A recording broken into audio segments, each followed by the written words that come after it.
রাতের রিয়াদে বাতাস গরম, কিন্তু সেই গরম শুধু মরুভূমির নয়, সেটা রাজনীতিরও। রাজপ্রাসাদের ভেতরে আলো জ্বলছে একটার পর একটা।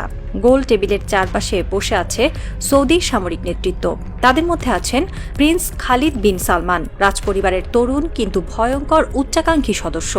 তার চোখ লাল হয়ে আছে ক্লান্তিতে, অথচ কণ্ঠে আগুন। ইরানকে এখনই থামাতে হবে, আজ নয়, কাল নয়, এখনই। ঘরের ভেতরে নিস্তব্ধতা নেমে আসে। বাইরে মরুভূমির হাওয়ায় ভেসে আসে দূরে আজানের ধ্বনি, কিন্তু সেই পবিত্র ধ্বনিও যেন হারিয়ে যায় প্রাসাদের কাচের দেয়ালে। খালিদের সামনে রাখা একটি নথি, তাতে লেখা মাত্র ৩টি শব্দ: জয়েন্ট অপারেশন অথরাইজেশন। নথিটি যুক্তরাষ্ট্রের প্রতিরক্ষা দপ্তর থেকে পাঠানো। তাতে বলা আছে, যদি সৌদি রাজপরিবার অর্থায়ন করে, যুক্তরাষ্ট্র হামলার প্রস্তুতি নিতে পারে। খালিদ টেবিলে হাত রাখেন, ধীরে ধীরে বলেন, অর্ধেক খরচ আমরা দেব, কিন্তু ইরানকে নিশ্চিহ্ন করতেই হবে। বাইরে অন্ধকার, আকাশে বাজের শব্দ নেই, কিন্তু কূটনীতির মেঘে জমছে বজ্রপাত। এমন দৃশ্য নতুন নয়। ১৯৮০-র দশকে ইরান ইরাক যুদ্ধের সময়ও সৌদি রাজপরিবার অর্থ দিয়েছিল ইরাককে, শুধু ইরানের শক্তি কমানোর জন্য। আজকের দৃশ্য যেন সেই ইতিহাসের পুনরাবৃত্তি, শুধু চরিত্র পাল্টেছে। সাদ্দামের জায়গায় এসেছে ওয়াশিংটন। সৌদি আরব জানে, ইরান শুধু একটি দেশ নয়, এটি একটি ভাবধারা, একটি প্রতিরোধের প্রতীক। যে ভাবধারা রাজতন্ত্রের জন্য ভয়ঙ্কর, যেখানে রাজারা সোনার সিংহাসনে বসে, সেখানে ইরানের বিপ্লবী চিন্তা এক বিষাক্ত বাতাস। তাই তারা ইরানকে ঘৃণা করে, ভয় পায় এবং পশ্চিমাদের কোলের শিশু হয়ে তাকে ধ্বংস করতে চায়। ওয়াশিংটনের কাছে এই প্রস্তাব অমূল্য। ডোনাল্ড ট্রাম্পের জন্য এটি এক রাজনৈতিক সুযোগ। একদিকে ইসরায়েল খুশি হবে, অন্যদিকে সৌদি তেল ডলার ঢালবে। আর যুদ্ধ মানে ব্যবসা, ব্যবসা মানেই আমেরিকার রক্তচক্র। কিন্তু ট্রাম্প জানে, ইরান কোনো লিবিয়া নয়, কোনো ইরাক নয়। এটি এমন এক জাতি যারা মৃত্যু জানে কিন্তু আত্মসমর্পণ জানে না। তবু প্রিন্স খালিদ ওয়াশিংটনে গিয়ে বলে এসেছে, পিছু হটার সময় নেই। এখন যদি না মারেন, পরে আর পারা যাবে না। এই বার্তাটাই যেন যুদ্ধের চাবিকাঠি হয়ে গেল। রাতের নিস্তব্ধ মরুভূমি যেন বাইরে থেকে শান্ত, ভেতরে তেমনই জ্বলন্ত, অদৃশ্য আগুনে। সৌদি আরবের রাজনীতি ঠিক তেমন। বাহ্যিকভাবে ইসলামের পতাকা, ভেতরে পশ্চিমা সাম্রাজ্যের নিরাপত্তার ছায়া। ১৯৭৯ সালের ইরানি বিপ্লবের পর থেকেই রিয়াদের হৃদয়ে একটা অদৃশ্য ভয় বাসা বেঁধেছিল। এই বিপ্লব যদি বালুর ওপরে ছড়িয়ে পড়ে, তাহলে রাজত্ব টিকবে না। সেই ভয়কে কাজে লাগিয়ে যুক্তরাষ্ট্র আর ইসরায়েল সৌদি রাজতন্ত্রকে পরিণত করেছে এক যুদ্ধবন্দী বন্ধুত্বে। তেল বিক্রি হয় ওয়াশিংটনের মুদ্রায়, আর সুরক্ষা কেনা হয় পেন্টাগনের ছাতায়। ইরানের বিপ্লব যেখানে মানুষকে দাঁড়াতে শিখিয়েছে, সৌদি রাজনীতি সেখানে মানুষকে নত হতে শিখিয়েছে। এই দুই দৃষ্টিভঙ্গির সংঘর্ষই এখন মধ্যপ্রাচ্যের রক্তাক্ত বাস্তবতা। রিয়াদের রাজপ্রাসাদে এখন প্রতিটি বৈঠকই একটি অদৃশ্য দড়ির ওপর হাঁটার মতো। একদিকে ওয়াশিংটনের ইঙ্গিত, ইরানকে থামাও, অন্যদিকে তেহরানের সতর্কবার্তা, আমাদের সার্বভৌমত্বে হাত দিও না। কিন্তু সৌদি নীতি এমন, মুখে বন্ধুত্ব, হাতে ছুরি। ইতিহাস সাক্ষী, এই রাজত্ব বারবার মুসলিম দুনিয়ার সঙ্গে বিশ্বাসঘাতকতা করেছে।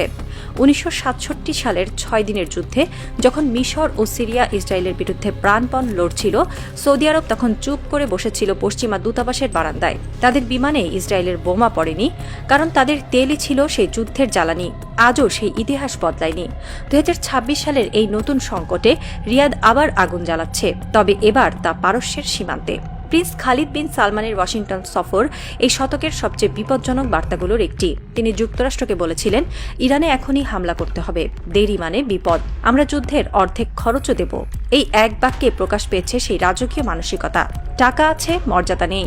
সৌদি আরব জানে, যুক্তরাষ্ট্রের সামরিক যন্ত্র ধীরে চললেও কখনো থামে না। তারা জানে, একবার যুদ্ধ শুরু হলে তেলের দাম বাড়বে, তাদের আয়ের পাহাড়ও বাড়বে।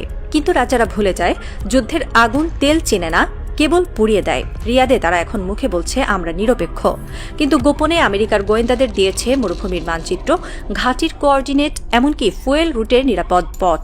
তাদের প্রতিরক্ষা মন্ত্রণালয় থেকে পাঠানো রিপোর্টে বলা আছে, ইরান হামলা করলে আকাশসীমা আমরা বন্ধ রাখব। কিন্তু ইতিহাস জানে, সৌদি আকাশসীমা মানে মার্কিন বোমারের ফ্লাইট রুট। তারা নিজেরাই জানে না কোন দিক থেকে আগুন এসে তাদের প্রাসাদের সোনার দরজায় ধাক্কা দেবে। মধ্যপ্রাচ্যের প্রতিটি দেশের মতো সৌদি আরবও আজ দুই ভাগে বিভক্ত। একদল আমেরিকার নিরাপত্তা বিশ্বাসে অন্ধ, আরেক দল মনে করে এই নিরাপত্তা আসলে নতুন শৃঙ্খল।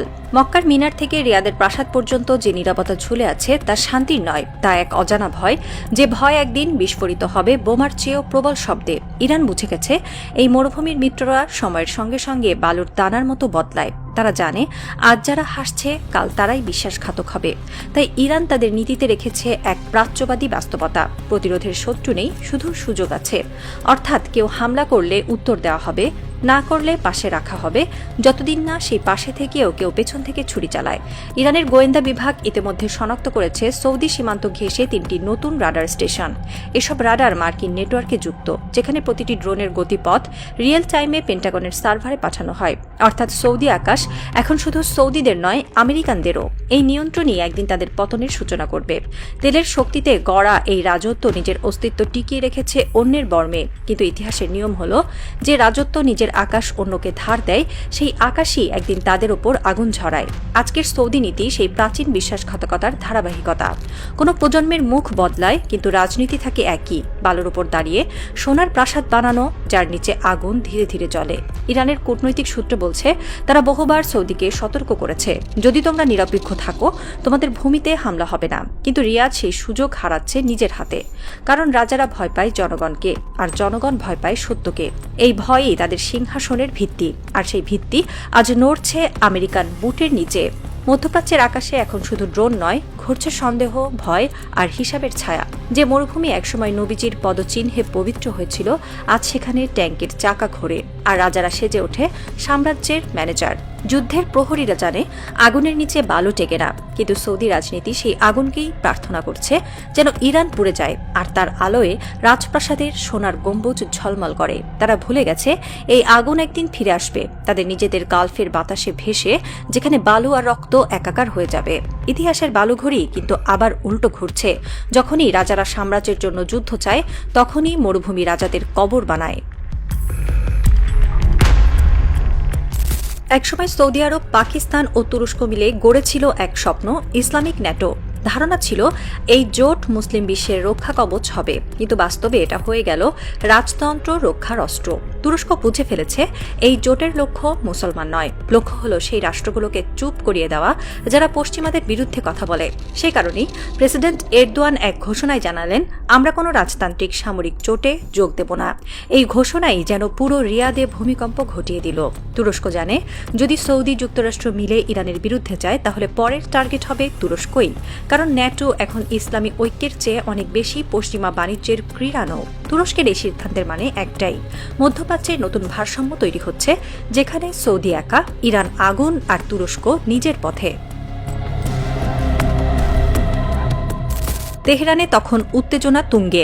ইরানের সুপ্রিম লিডার তার কমান্ডারদের ডেকেছেন কক্ষে, সবাই নিঃশব্দ। তিনি ধীরে ধীরে বললেন, যদি তারা আমাদের বিরুদ্ধে যুদ্ধ চায়, তবে আমরা তাদের তেলের শিরায় আগুন ধরিয়ে দেব। সেই সঙ্গে যোগ হল রেড সি উপকূলের 6টি সৌদি ঘাঁটি টার্গেট করা হয়েছে। ইয়েমানের বিদ্রোহীদের বলা হয়েছে, প্রস্তুত থাকো, সময় এলে আঘাত হানবে। একই সঙ্গে ইরানের মিসাইল ইউনিটগুলো প্রস্তুত। খালিজ ফার্স, ফাতে 110, সিজিল, শাহাব সব মিসাইল টার্গেট লক করছে। তাদের রাডারে এখন Riyadh, Jeddah, Dammam, Bahrain, Kuwait. ইরানের অবস্থান পরিষ্কার, তোমরা যদি আমাদের ঘর পোড়াও, আমরা তোমাদের প্রাসাদে আগুন দেব। চীন ও রাশিয়া এই অবস্থানকে সমর্থন করেছে। বেজিং বলেছে, ইরানের সার্বভৌমত্বে হস্তক্ষেপ মানে এশিয়ার নিরাপত্তায় হস্তক্ষেপ। মস্কো যোগ করেছে, ইরান একা নয়, এ যেন নতুন এক স্নায়ুযুদ্ধের সূচনা, যেখানে একদিকে পশ্চিমা মিত্ররা, অন্যদিকে প্রতিরোধের অক্ষ।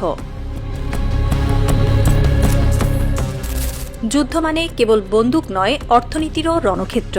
ইরান যুদ্ধের ঘোষণা দেওয়ার পর থেকেই বিশ্ববাজারে ডলারের দরপতন শুরু। গোল্ডের দাম আকাশ ছুঁয়েছে, তেলের দাম 15 বছরের মধ্যে সর্বোচ্চ। ওয়াল স্ট্রিটে আতঙ্ক। নিউ ইয়র্ক টাইমস লিখেছে, যদি পারস্যে যুদ্ধ হয়, আমেরিকার অর্থনীতি কেঁপে পড়বে। অন্যদিকে মধ্যপ্রাচ্যের বন্দরগুলোতে জাহাজ থেমে আছে। হরমুজ প্রণালী বন্ধ থাকলে প্রতিদিন প্রায় 20 মিলিয়ন ব্যারেল তেল সরবরাহ বন্ধ হবে। এর মানে ইউরোপের প্রতিটি কারখানা, জাপানের প্রতিটি ইঞ্জিন, ভারতের প্রতিটি ট্রান্সমিশন সব থেমে যাবে। তবু আমেরিকা নড়ছে না। তারা জানে, যুদ্ধ মানেই অস্ত্র বিক্রি, অস্ত্র বিক্রি মানেই অর্থনীতির অক্সিজেন। তাই এই আগুনের ওপরই তাদের রুটি। কিন্তু একদিন আগুনও নিজের দাতা ঘর পুড়িয়ে ফেলে, এটাই ইতিহাসের নিয়ম। ইতিহাস নীরব সাক্ষী। লিবিয়ায় গাদ্দাফি বলেছিলেন, আমি পশ্চিমাদের তেল দেব না। তারপরই ন্যাটোর বোমা ঝরল ট্রিপলির ওপর। শেষ পর্যন্ত গাদ্দাফিকে টেনে হত্যা করা হলো রাস্তায়। ইরাকে বলা হয়েছিল সাদ্দামের কাছে গণবিধ্বংসী অস্ত্র আছে, কিন্তু বছর শেষে সেই অস্ত্র পাওয়া গেল না, পাওয়া গেল শুধু ধ্বংস আর লাশ। আফগানিস্তানে বলা হয়েছিল, আমরা সন্ত্রাসবাদ ধ্বংস করব, কিন্তু ২০ বছর যুদ্ধের পর মার্কিন সৈন্যরা পালিয়ে গেল রাতের আধারে, আর রেখে গেল একটি ভাঙা জাতি, ক্ষুধার্ত শিশু, নিঃশেষিত সভ্যতা। এই ইতিহাসের উপর দাঁড়িয়ে ইরান বলছে, আমরা ভিন্ন, আমরা নত হব না। তাদের হাতে বন্দুকের চেয়ে বেশি শক্তি আছে অস্তিত্বের বিশ্বাস।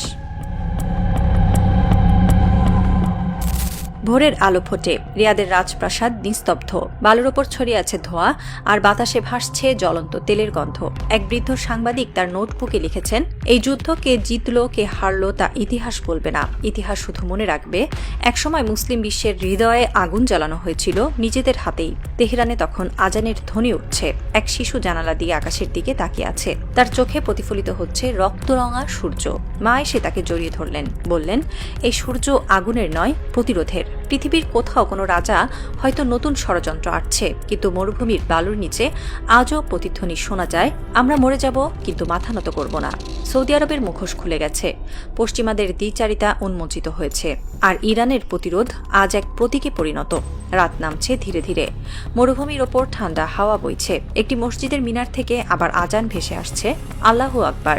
ক্যামেরা ধীরে ধীরে জুম আউট করল, দূরে দেখা যায় আগুনে পুড়ে যাওয়া এক রণতরীর ধোঁয়া। এই আগুন শুধু পারস্যের নয়, এটা প্রতিটি নিপীড়িত জাতির বুকে জ্বলা আগুন, প্রতিটি মায়ের আর্তনাদে, প্রতিটি শহীদের রক্তে। এই আগুন বলে যায়, সাম্রাজ্য একদিন ভস্ম হয়, কিন্তু প্রতিরোধ অমর।